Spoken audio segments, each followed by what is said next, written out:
Bonjour. Michel Cabirol, je fonds là. Michel Cabirol, La Tribune. J'aurais voulu avoir éventuellement une évaluation du potentiel pour le Rafale à l'exportation. Si vous avez des chiffres sur, je sais pas, 5 à 10 ans, un potentiel d'exportation du Rafale. Vous avez cité le chiffre de 261 Rafale à l'export. Est-ce que vous y mettez les avions d'occasion ou pas? Ça, c'était une petite précision. Et vous avez une deuxième question. Vous avez dit que vous avez racheté des actions Thales. Est-ce que ça change le pacte d'actionnaires avec l'État? Merci beaucoup. Alors, sur le nombre de Rafale, normalement, si je ne me trompe pas, mais il y a des gens qui veillent à ça, le 261 n'intègre pas les avions d'occasion. C'est pour ça que je les ai mis à part. Donc, vous devez rajouter les 12 avions d'occasion grecs et les 12 avions croates. Pour l'instant, on n'en a pas 12, on n'en a livré que 4. Enfin, c'est la France qui les livre, il faudra les rajouter à part. Voilà. Et on a été honnête, c'est-à-dire on ne compte pas deux fois les avions français, etc. Donc, c'est bien des avions neufs quand on parle des chiffres que vous avez. Sur la potentialité d'augmenter les chaînes Rafale, parce que ça revient un petit peu à ça, c'est un petit peu la poule et l'œuf. Il y a 5 ans, si on m'avait dit on va passer à cadence 3, j'aurais dit non, on ne va pas anticiper le passage à cadence 3 parce qu'il faut d'abord les vendre. Donc on les a d'abord vendus. On fera pareil. Alors il y a une limite à augmenter les chaînes de production, je peux comprendre ça, mais en réalité c'est surtout un peu de temps dont on a besoin. C'est-à-dire que quand on monte une chaîne de Rafale et qu'on augmente sa potentialité, on a besoin d'un peu plus de surface. Ça, on a à peu près prévu les bonnes surfaces dans nos usines, et en particulier à Mérignac. Donc on peut encore monter la cadence. Aujourd'hui, on s'est fixé la montée à cadence 3 pour être capable de passer les commandes actuelles. Si on a un peu plus de commandes, évidemment, on a anticipé les 26 pour l'Inde, mais si on doit monter, on peut encore monter. Voilà. Donc, je ne vous donnerai pas un chiffre exact de jusqu'où on peut monter. On peut peut-être pas faire cadence 20, mais on peut encore monter au-dessus de la cadence 3. Alors, c'est pas que nous, hein, c'est aussi nos fournisseurs. Mais en réalité, une fois que le fournisseur il a grimpé en puissance, il est content. Parce que la production du Rafale, qui était peu significative dans les carnets de commandes de nos fournisseurs, devient significative. Donc c'est quand même une bonne nouvelle pour eux.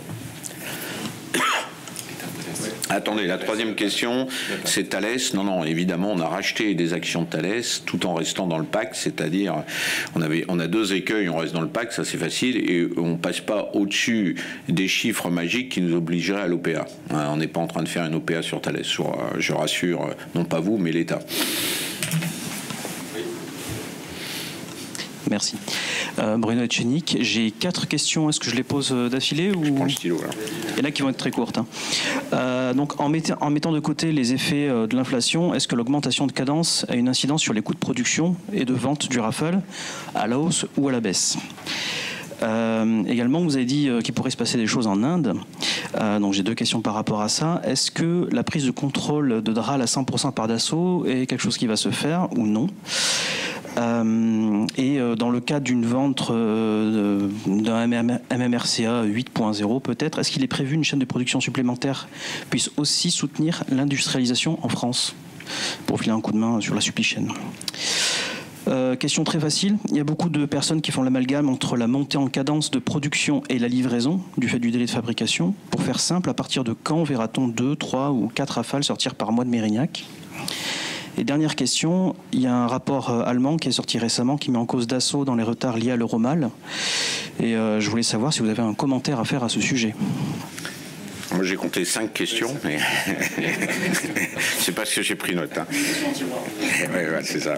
Donc, je vais essayer de répondre un par un. Donc, la première, c'était le calendrier. Alors, attendez, l'augmentation des cadences. Oui, sur les coûts, je vais vous dire. En théorie, oui. En théorie, l'augmentation de cadence fait baisser les coûts. La réalité, c'est que les coûts augmentent.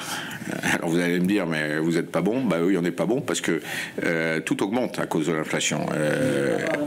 Oui, mais je vais vous dire, à part, en réalité, tout augmente. Nos coûts horaires augmentent parce que nos fournisseurs aussi augmentent leurs prestations à cause de l'inflation, à cause de l'augmentation du prix de l'énergie. Et donc, quelque part, on suit bon an mal an l'augmentation de l'inflation. En tout cas, pour nos prix vers les clients, on suit l'inflation. Je vais vous dire, c'est simple. À nous de rester dans nos coûts. Si on peut les baisser, tant mieux, on gagnera mieux notre vie. Si on n'arrive pas à les maîtriser, on gagnera moins bien notre vie. Donc la réalité, c'est qu'on est très tendu. C'est vrai sur le Rafale et sur les Falcon, sur les augmentations de nos fournisseurs qui sont supérieures à l'augmentation de l'inflation vue par nos fournisseurs. Sur l'Inde,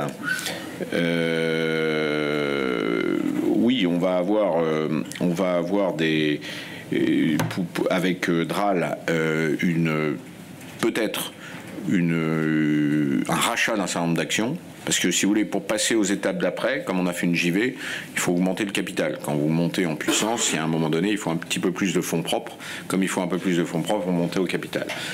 Donc on est en discussion toujours avec notre partenaire sur ce sujet-là. Il y a plusieurs solutions. Soit ils montent leur participation financière et donc il n'y a pas de problème. Soit ils ont du mal à monter et donc il est possible qu'on rachète des actions. C'est pas forcément... je rappelle qu'on est à 49,51, donc on ne va pas forcément racheter les 49%. Bon, c'est une discussion qui est normale. Pour l'instant, on a stabilisé la production là-bas. Ça marche très bien. On a une belle équipe mixte là-bas, quelques Français et beaucoup d'Indiens. On est très content du travail qui est fait par les compagnons indiens et par la maîtrise indienne. Donc nous, notre but, c'est d'essayer de monter encore en puissance à Nagpur avec DRAL, que ce soit avec plus de capital d'assaut ou avec plus de financement de la part des deux, d'Assaut et de notre partenaire. Sur MMRCA, c'est la préparation, je dirais, de commandes supplémentaires dans le futur. Ça s'appelle plus MMRCA, en fait. Ça sera des avions à fabriquer localement, en partie. Et bien sûr que si on obtient ces gros contrats à venir, j'oserais pas dire les années à venir, voire les décennies à venir, ce qui va d'ailleurs nous garantir d'une chaîne de fabrication pour longtemps, on en fera beaucoup en Inde. Mais ça bénéficiera aussi à nos usines françaises, comme c'est le cas aujourd'hui. Donc tout le monde sera gagnant.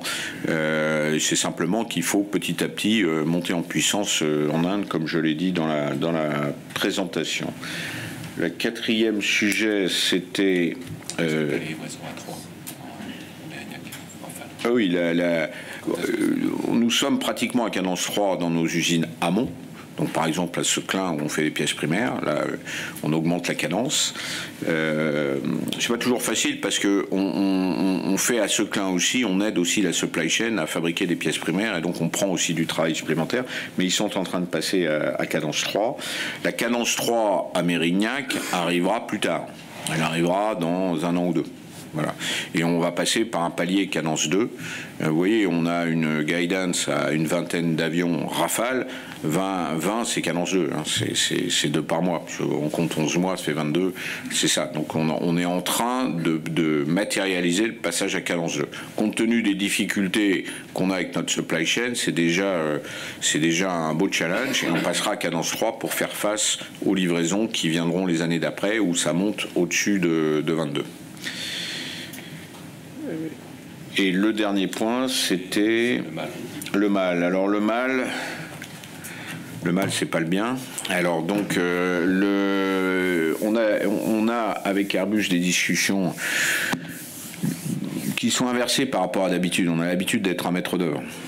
Donc, dans le cadre de notre maîtrise d'œuvre, quand on est maître d'œuvre, ce qu'on donne à nos sous-traitants, c'est des spécifications. Puis après, on attend petit à petit qu'ils nous livrent. On peut faire des modifications de spécifications durant le développement compte tenu d'eux, mais on sait à peu près où on va, on sait à peu près la taille de l'avion, des voilures, des commandes de vol, etc. etc. Aujourd'hui, on attend beaucoup de la part de Airbus maître d'œuvre de nous donner ces spécifications que nous n'avons pas toujours à l'heure. Voilà. Donc, ce qui a pu être écrit en Allemagne n'est pas la vérité. Bonjour, je voulais savoir comment vous avez accueilli la présentation de la stratégie de défense européenne présentée par la Commission européenne hier, ainsi que la mise en place de cet outil baptisé EDIP, né de la fusion entre EDIRPA et ASAP apparemment. ainsi que les différents mécanismes que la Commission veut proposer aux États. Merci beaucoup. Au risque de vous surprendre, je m'en réjouis. Pourquoi je m'en réjouis? Ça veut dire que les Européens, d'un seul coup, pensent que c'est bien de faire de la défense. C'est une bonne nouvelle qui date d'hier. Parce qu'avant-hier, c'était pas comme ça. Donc, avant-hier, c'était, je fais une taxonomie. Chaque fois que vous fabriquez des armes, vous êtes marqué d'une marque d'infamie. C'est encore dans beaucoup d'esprits, pour tout vous dire. Et à Bruxelles, et sur la place de Paris. On voit encore des labels dire que, oulala, l'armement, alors, comme on ne veut pas dire armement parce que Dassault va hurler, et puis toute l'industrie de défense va hurler derrière Dassault, on dit armement controversé. Alors, ça veut dire, alors on s'aperçoit que c'est un mot qui n'existe pas dans le vocabulaire international, donc on en rechange. Enfin, vous voyez, ça tourne autour du pot, puis c'est toujours lié à l'environnement. On ne voit pas en quoi l'environnement est lié au fait que si demain il y a la guerre, il faut bien avoir des armes, et que ces armes, vaut mieux qu'elles soient de notre côté que du côté de notre ennemi, ou de nos potentiels ennemis. Bon. Donc je me réjouis que l'Europe en prenne conscience. Entre la prise de conscience et la réalité de faire une industrie de défense en Europe, il va y avoir beaucoup d'années. Là aussi, c'est comme je disais avant, beaucoup d'années, beaucoup de décennies. Donc la prise de conscience, bravo. Si en plus les Européens achètent européens, alors là c'est formidable. Mais là aussi, c'est une prise de conscience, très bien. La réalité, elle n'est pas celle-là, comme vous le savez. Qu'il y ait des progrès dans la mutualisation d'achat, pourquoi pas. Donc toutes ces prises de conscience, c'est bien. Moi, j'ai une recommandation à faire à l'Europe, c'est que ça soit simple, pas complexe, pas avec des règles du jeu, comme je peux les lire encore dans les formulations, compliquées, difficiles, normatives, qui fait que la réactivité souhaitée par certains pays en Europe, dans le cadre d'une économie de guerre, quand c'est la guerre, et quand vous regardez les économies de guerre, on ne fait pas des normes, on fait des armes. Et on a une économie qui, du jour au lendemain, met l'armement au centre des préoccupations. Là aussi, on n'y est pas encore, ni en Europe, à peine à Paris. À Paris, il y a une ère du bateau qui est bien meilleure qu'ailleurs. Donc en France, on a quand même des capacités supérieures à d'autres en termes de fabrication française. Mais après, pour fabriquer des quantités, vous voyez, monter en puissance, ça prend du temps. Ça se décrète pas du jour au lendemain. Il faut le faire. Il faut y mettre l'énergie et le budget qui va bien pour arriver à faire ces montées en puissance. Donc si l'Europe peut se mobiliser, tant mieux. Je pense quand même que ça va prendre du temps. Donc je me réjouis de la prise de conscience.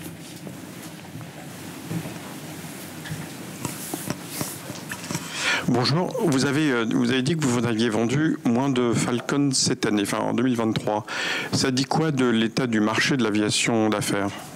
Première question. Et deuxième question, quel est l'état du marché de seconde main? Alors, je vais répondre d'abord à la deuxième, parce qu'en général, ça éclaire pas mal la première. Le marché de seconde main est un petit peu moins vivace qu'il ne l'a été post-Covid, où là, on avait des stocks très bas.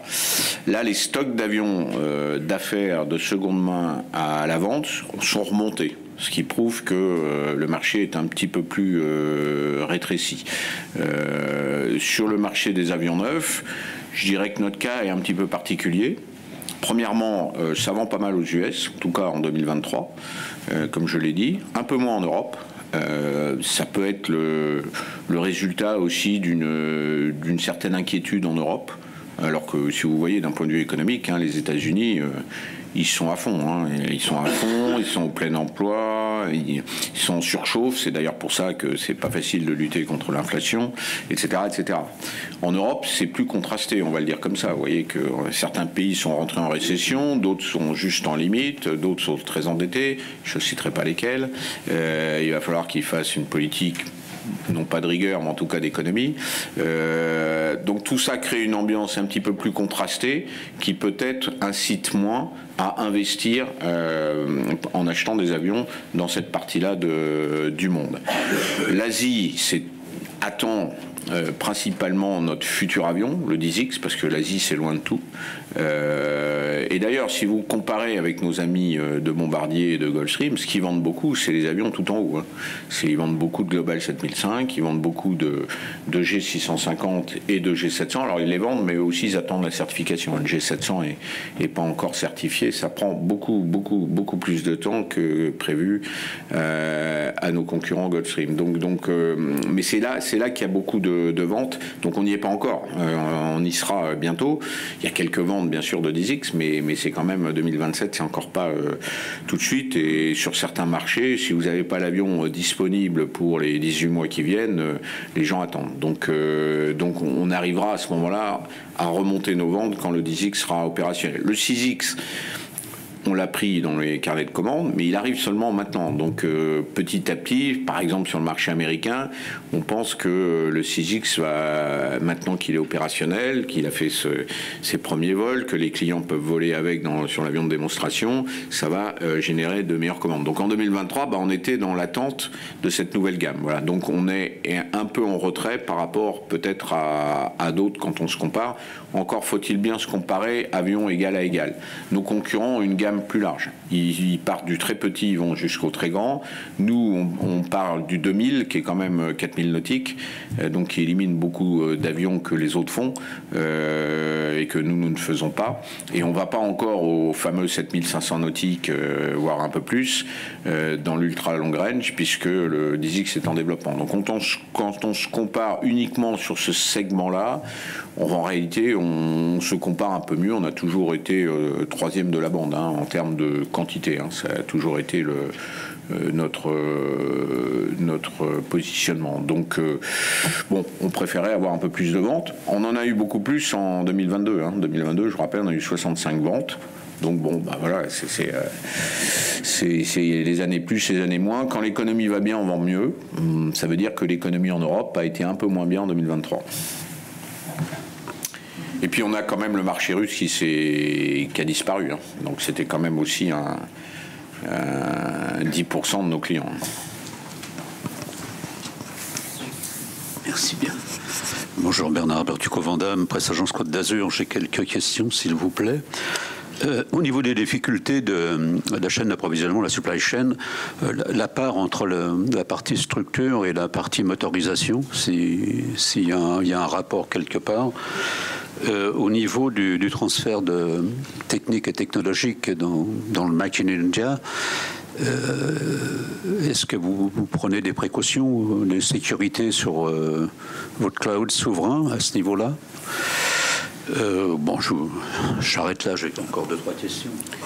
Structure moteur, on n'a pas de problème de moteur.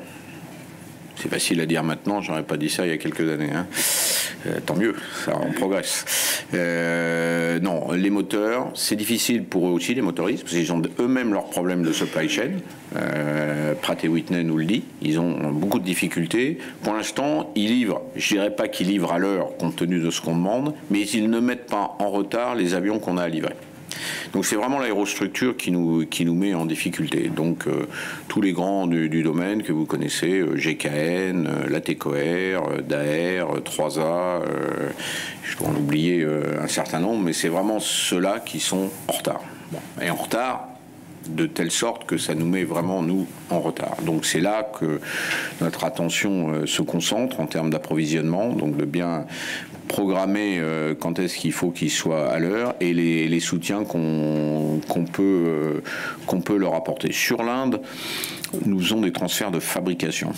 Donc il n'y a pas à ce stade de transfert de technologie. Alors il y a un transfert de savoir-faire, de fabriquer des pièces de Falcon aujourd'hui, demain des pièces de Rafale. Voilà. Donc c'est un partenaire. Il nous achète des Rafales, il sait comment utiliser des Rafales, ils achètent aussi des Falcon, les Indiens. Donc on a un équilibre entre le savoir-faire de la maison au plus pointu de son savoir-faire et la capacité d'entraîner avec nous un partenariat avec certaines sociétés indiennes. Bonjour, j'ai 2 questions. Une qui a trait au recours que vous avez déposé devant le tribunal de l'Union européenne.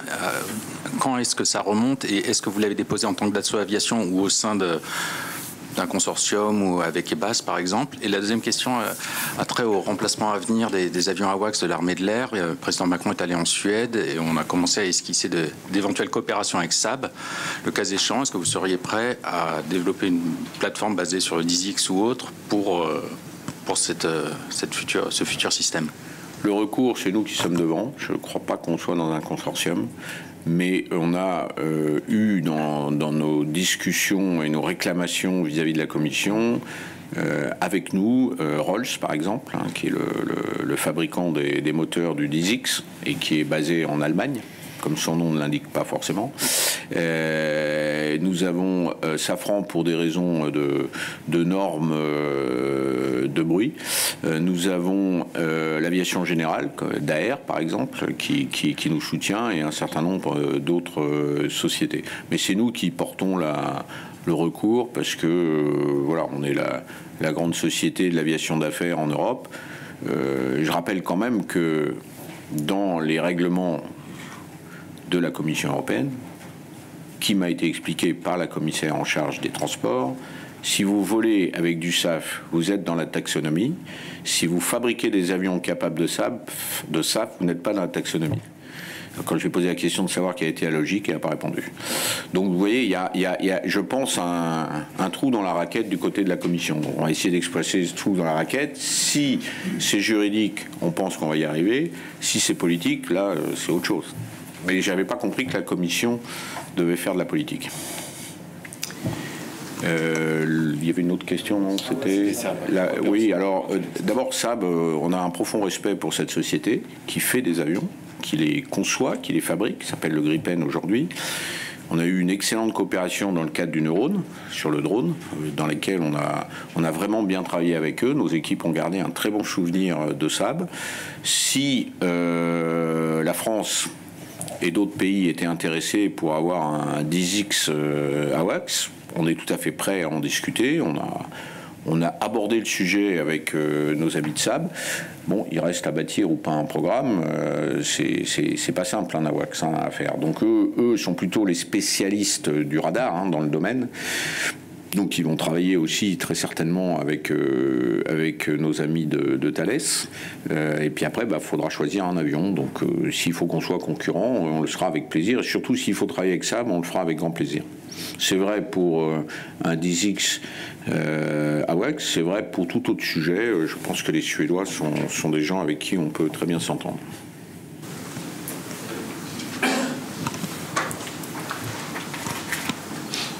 Merci. Bonjour, Sarah White du Financial Times. Moi, j'avais 3 questions. Une sur la supply chain. Est-ce que vous pouvez nous détailler juste un petit peu plus, qu'est-ce qui ne va pas spécifiquement avec ces sous-traitants? Vous avez mentionné tout à l'heure une différence, je pense, entre les Américains et les Européens. Et est-ce que vous pouvez expliciter un petit peu qu'est-ce que vous faites de votre côté? Donc, quel type de soutien? Est-ce que c'est financier, etc. Merci. Sur l'Europe de la défense, vous avez plaidé pour une simplification ou une approche plutôt simple si possible, mais qu'est-ce que vous recommanderiez s'il fallait vraiment délivrer cette Europe de la défense plus vite? Qu'est-ce qu'il faudrait vraiment faire? Est-ce que c'est plus d'argent, plus de décisions politiques?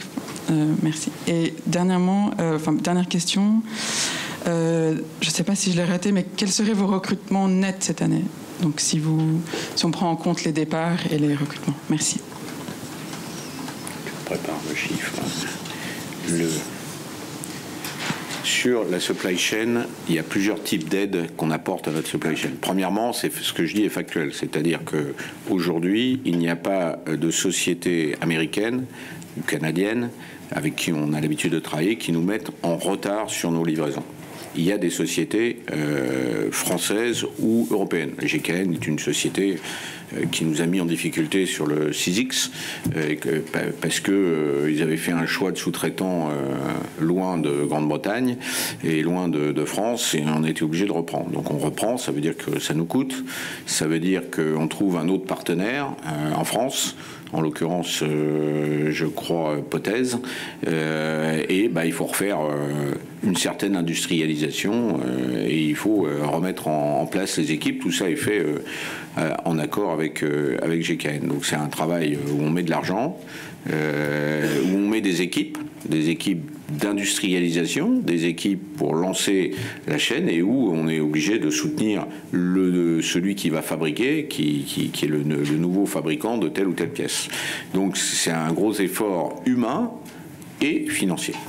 Il y a des sociétés dans lesquelles ils ont des difficultés, et donc on envoie des gens de la qualité, des gens de production, les aider à comprendre quelles sont leurs difficultés et comment on peut les aider à régler. Donc on a des équipes qui se répartissent dans un certain nombre de sociétés pour aider. Je prends l'exemple de 3A qui a été vendu récemment à Daher, à Tarbes. On a des équipes là-bas qui vont aider parce qu'ils nous mettent en retard. On a ensuite des toutes petites sociétés qui font face à des problèmes de BFR, donc qui à un moment donné, il n'y a plus d'argent pour payer les salariés. Hein. Ça, on oublie ça chez nous parce qu'on a une grande société, mais c'est le propre de tout employeur, c'est à un moment donné, il faut payer, il faut faire la paye. Hein. Il faut être capable de payer. Donc il faut avoir de l'argent en caisse. Bon. Et donc ils ont des difficultés. Donc on accepte de faire des avances, nous d'Asso, pour que ces petites sociétés survivent, parce que c'est notre intérêt. Hein, c'est pas, on fait pas juste ça pour le bonheur de tout le monde. Donc, mais on prend des risques aussi. Hein, quand vous avancez sur une société qui n'est pas encore complètement sécurisée, vous prenez des risques. Donc on prend des risques. On a aussi mis de l'argent dans un fonds aéronautique avec nos amis d'Airbus, de Safran et de Thales. Et ce fonds peut aussi aider à apporter des fonds propres à un certain nombre de sociétés en difficulté. Je rappelle qu'il y a eu l'oxygène à haute densité du Covid. On avait la PLD, on avait tout, donc de l'oxygène. Bon, l'oxygène, ça rend un petit peu euphorique. Hein. Et puis quand on enlève d'un seul coup l'oxygène et qu'il faut vivre sans l'appareillage, hop, d'un seul coup, ça devient difficile. Donc il faut rembourser les PGE en plus. Si vous êtes dans des montées en cadence, il faut investir, et il faut de l'argent. Donc il faut du BFR. Et donc si vous allez voir votre banque, c'est normal. Puis ça tombe mal, les banques en ce moment, vous voyez, avec les taux d'intérêt hauts et les volumes restreints, il faut vraiment aller les voir pour leur dire faut prêter. Et puis eux, ils sont encore moins altruistes que Dassault.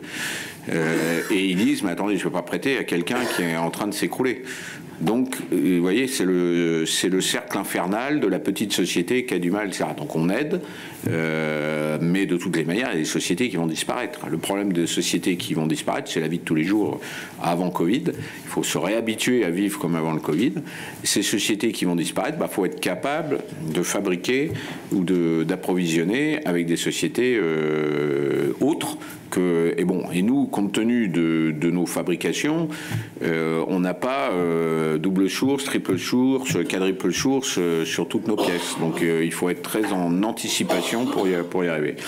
Voilà, donc c'est ce genre d'aide qu'on fait, humaine, des équipes de compétences. Alors quand on les envoie, elles sont plus chez nous, hein, donc ça crée aussi des trous et ça déstabilise un peu.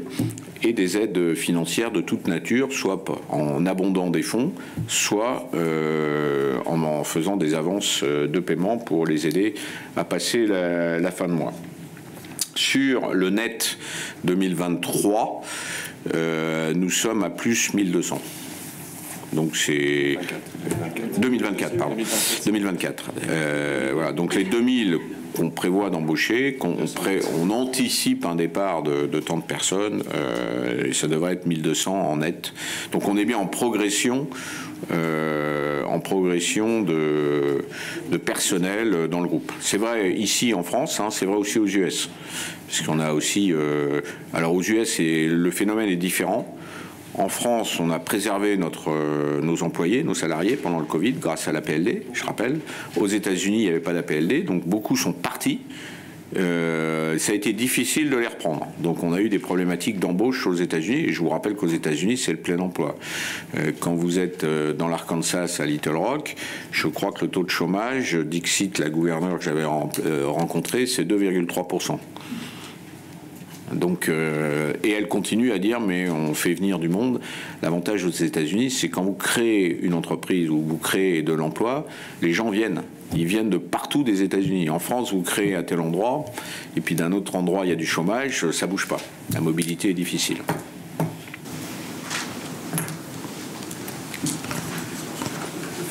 Hein ? de la défense. Ah oui, il y avait le. Qu'est-ce qu'on attend de l'Europe de la défense?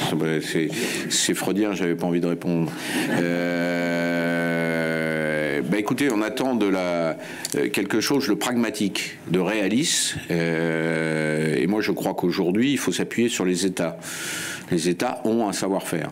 Les États ont des compétences. Donc, si ces États, ensemble, veulent faire des choses, c'est parfait, pourvu qu'on ne sacrifie pas à un dogme une efficacité. Il n'y a plus de temps à perdre. Donc s'il n'y a pas de temps à perdre, il faut prendre les solutions les plus simples, les plus rapides et les plus évidentes, les plus pragmatiques.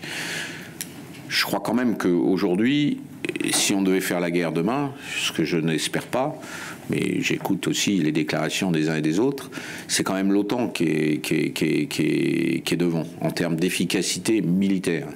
Et donc en termes de faire des équipements pour l'OTAN, on a quand même compris que les États-Unis n'étaient pas absents de l'histoire, voilà, y compris en Europe. Je rappelle que, je vais le redire parce que sinon vous allez dire que je baisse la garde, il y a une préférence américaine quand on achète en Europe. Alors si certains parlent de préférence européenne, bravo, on verra l'efficacité de la déclaration d'intention versus la réalité.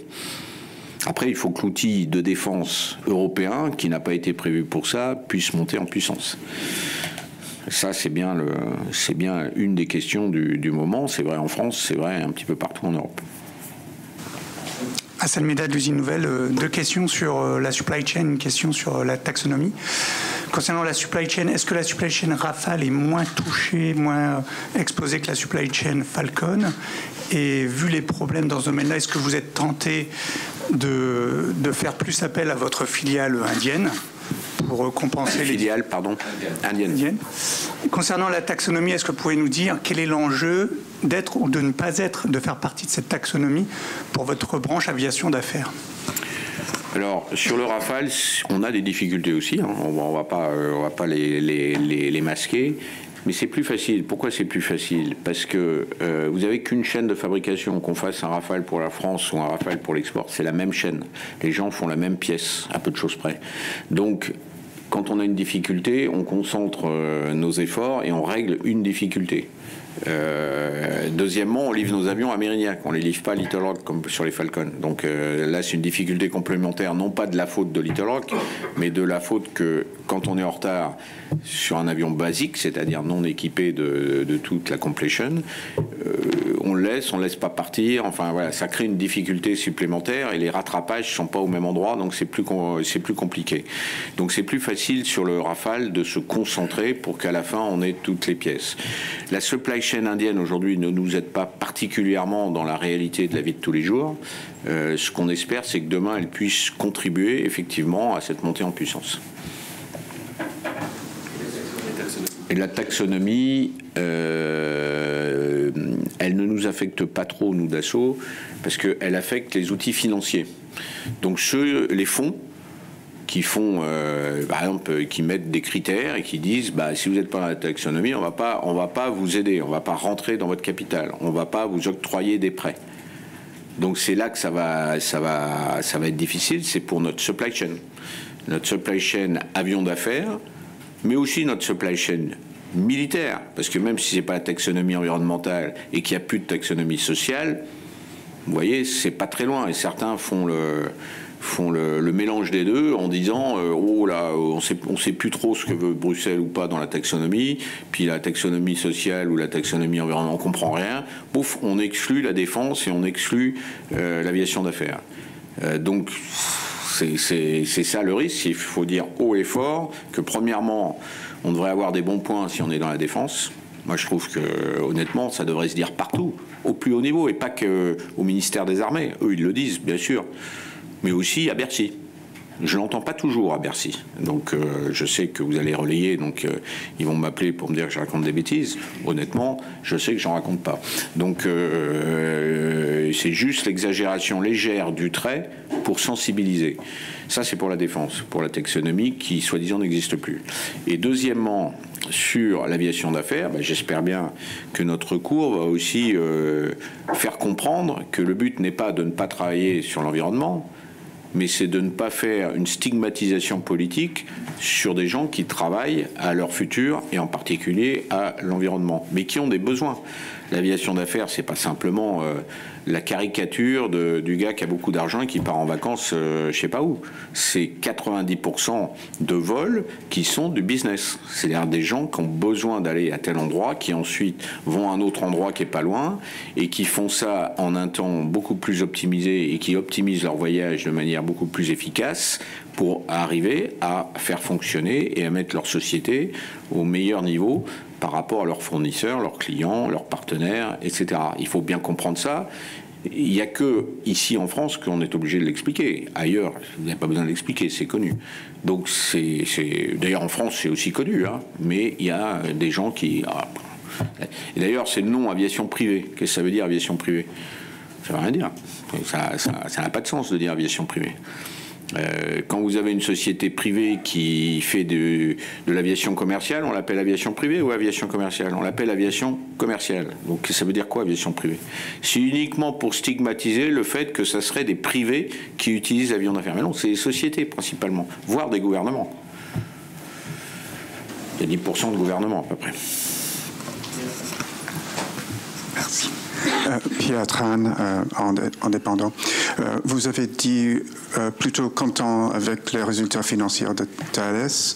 En tant d'actionnaire, comment vous voyez le cours de bourse de Thales depuis 24 février 2022? Hier, il augmente. Hein. Oui, ça a augmenté, mais par rapport à ce père. Par exemple, on me dit, par rapport à Rheinmetall, par rapport à Leonardo, BAE, le cours de Thales, beaucoup moins monté. Donc, commentaire? Bon, je vais vous dire, au risque de heurter certains spécialistes financiers, le cours de bourse n'est pas notre sujet. Ni pour Dassault d'ailleurs, ni pour Thales.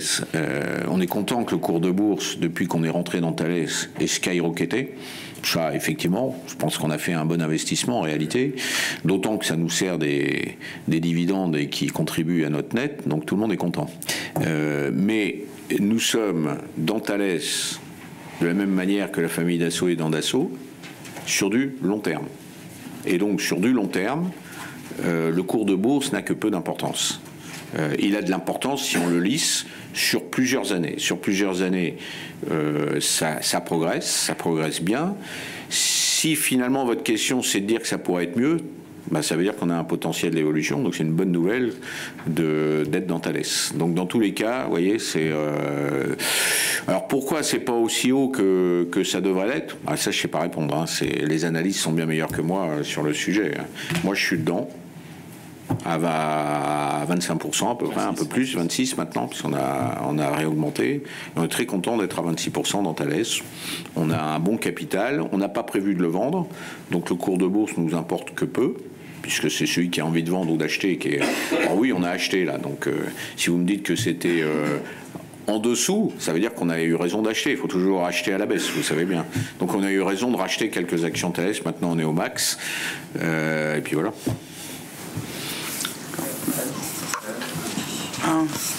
Oui, bonjour, Anne Boer, Les Échos.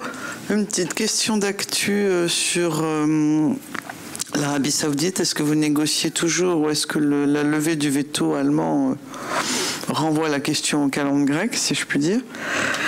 Et une autre question peut-être sur un petit point sur le SCAF. Quelles sont les prochaines échéances qui sont devant vous? Je pense qu'on a toujours l'impression que ça arrive loin et ça arrive toujours plus vite que prévu. Voilà. Alors sur l'Arabie Saoudite, on travaille normalement à la mode locale, c'est-à-dire avec des échanges.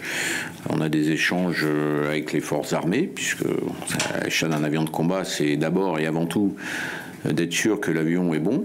Nous, on pense que notre avion est meilleur que l'Eurofighter. Bon, si je vous disais le contraire, vous seriez surpris. Mais il n'y a pas que moi qui pense ça. Il y a beaucoup de monde. Donc c'est quand même un point principal. Deuxièmement, l'Arabie saoudite souhaite aussi des partenariats dans le domaine industriel, donc on y travaille fortement. Et on a donc ces échanges avec des sociétés saoudiennes, avec l'armée de l'air saoudienne et avec ceux qui ont été nommés pour discuter de ces sujets-là avec nous. Donc on alimente normalement. Tant mieux si les Allemands ont ouvert les vannes de l'export. Comme dirait la pièce américaine, hein, In God We Trust. Hein.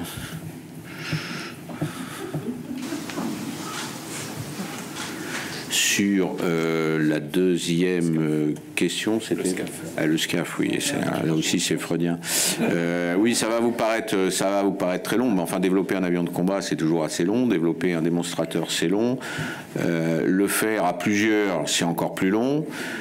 Donc, ça avance à la vitesse normale. Hein. Aujourd'hui, on est totalement dans les clous. On est parti sûrement tardivement, mais on est dans les clous de ce qu'on a à faire compte tenu des contrats qu'on a signés, non seulement avec les États, mais avec nos partenaires d'Airbus. On est à l'heure. La prochaine étape significative, c'est le contrat dit de phase 2, c'est-à-dire la réalisation d'un démonstrateur après les études détaillées d'un démonstrateur, et ça c'est en 2026, donc il y aura tout un travail préparatoire qui n'est pas qu'un travail préparatoire industriel, c'est aussi que les budgets doivent être là dans les trois pays qui contribuent au SCAF, voilà. Mais pour l'instant on est tout à fait dans les temps.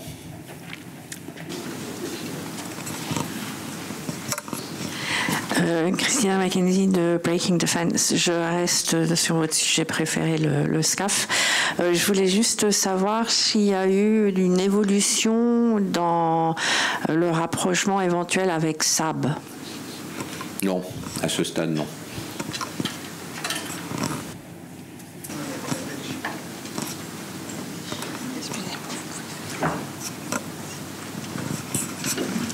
Oui, Tara Patel de Bloomberg, pour continuer sur le même sujet, sur le NGF. Est-ce que les relations avec Airbus se sont véritablement apaisées et comment vous travaillez ensemble, et s'ils ne sont pas apaisés, vos besoins sont de quoi? Merci.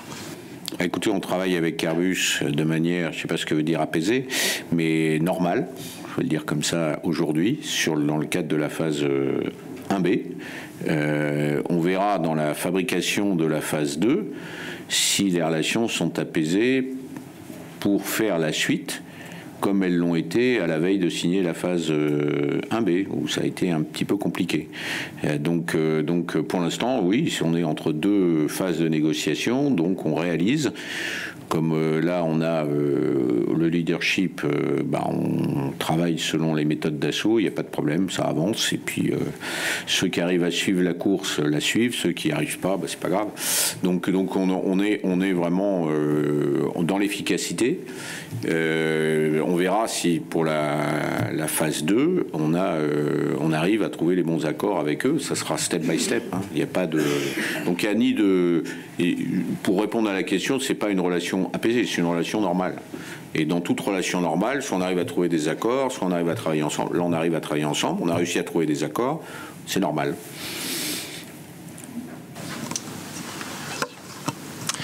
Bonjour, Vincent Damijon, Challenge. Deux petites questions. Donc on a bien noté que vous allez succéder à Charles Edelstenne à la tête du groupe familial GIMD. Pas encore. Avant le 8 janvier 2025, je crois que c'est ça. La première question, c'est comment vous allez vous organiser pour diriger à la fois le groupe familial et d'association, puisque j'ai compris que vous alliez cumuler les deux postes. Et une deuxième question qui n'a rien à voir sur le développement du drone de combat qui accompagnera le Rafale F5. Est-ce que vous pourriez nous donner quelques indications calendaires sur le lancement du développement, ce premier vol et l'entrée en service, et une estimation du coût de développement d'un engin de ce type? Merci beaucoup. Sur la première question, il y a un communiqué. L'entrée en vigueur sera en début d'année prochaine, donc je ne commenterai pas. Je m'organiserai. J'ai encore un an pour me préparer. Très certainement, je prendrai un peu de hauteur. L'important, c'est quand vous prenez plus de portefeuille, il faut prendre un plus de hauteur et s'appuyer le mieux possible sur les équipes qui sont très directement en charge de régler les problèmes. Vous savez bien qu'un président ne règle rien, ou presque rien.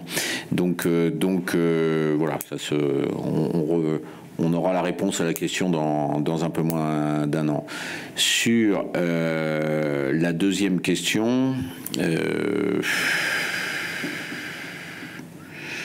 comment dire, comment je pourrais répondre, Loïc? Pareil que la première. Pareil que la première, oui, on verra. Attendez.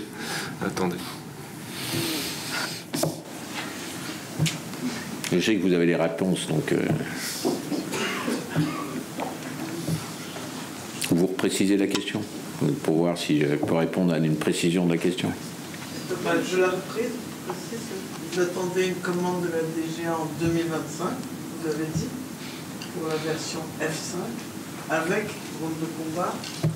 Alors, le drone a délivré avant l'avion. Ça, je sais répondre parce que c'est F5. Mais sur F5, on attend en 2024 une commande d'études, ce qu'on appelle un DLR pour ceux qui, c'est-à-dire une levée de risque, c'est-à-dire est-ce que, etc., est-ce que par rapport à ce que demandent les armées, les budgets, ce que Dassault et ses partenaires, parce que c'est pas tout seul, on est avec Thales principalement, sait ou sait pas faire. Et nous, on étudie toute solution complémentaire de drones de combat. Pour l'instant, il n'y a rien de décidé dans ces domaines-là. Il y a eu une ouverture qui a été faite par le ministre, comme vous le savez. Donc on attend aussi des études plus détaillées dans le domaine. Donc je laisse à la DGA le fait de communiquer avant moi. Moi, je travaille. Mais vous l'attendez cette année aussi ?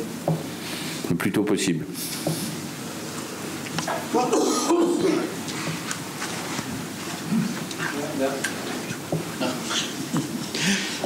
Merci bien.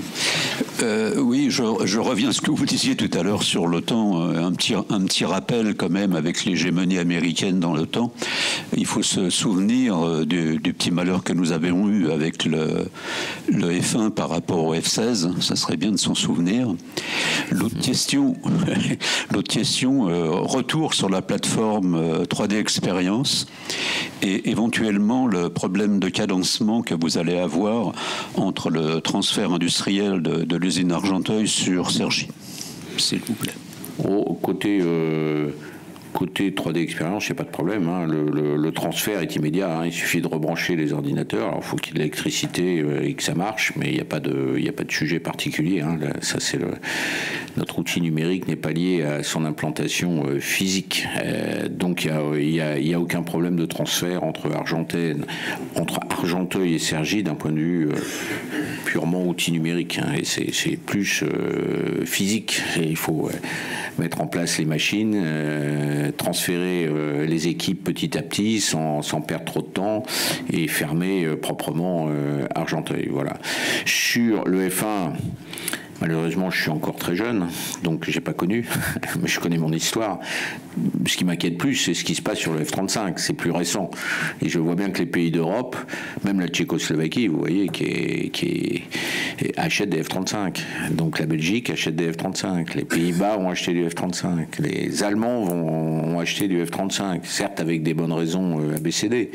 Donc c'est plus ça qui m'inquiète dans l'instant que le F1, c'est derrière nous. Mais c'est vrai que ça a matérialisé un changement stratégique fort.